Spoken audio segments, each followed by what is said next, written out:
I'm Sue Scheewe, and I'm going to show you real quick card painting here. I want to first get into my water. I've already got my pigment out on my palette.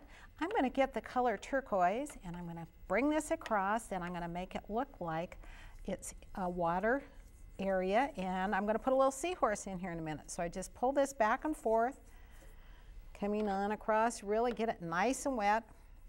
Make sure that you're on an area that you can extend that color further out.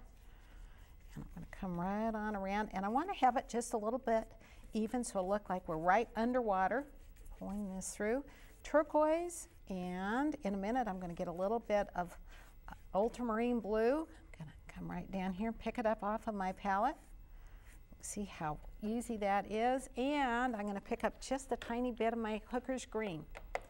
Pull this right on through, and you can see how then I can have this so I get just lots of pretty color in there, swirling across, kind of looking like it's in an area where you might see some of the green and water and some of the blues. Come then with a fan, and it's so simple. I'm going to come in here and take that fan and spatter that, and as I spatter it, it's going to look like I've got little bubbles that are floating through the water, and you can see them right in there.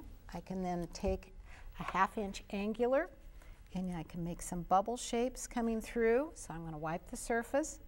See how I wipe that right on back, and it looks like there's just maybe some bubbles back in the background.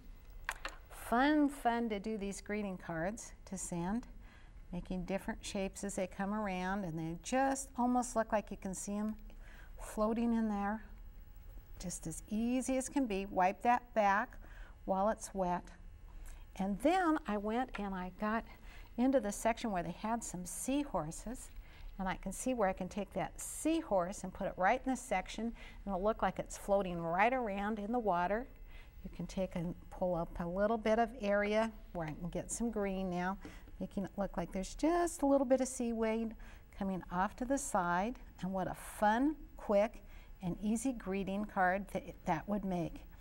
And I would attach that though with a little bit of glue, and I hope that you'll watch this and many of the projects that I've done on public television. Thanks for joining me.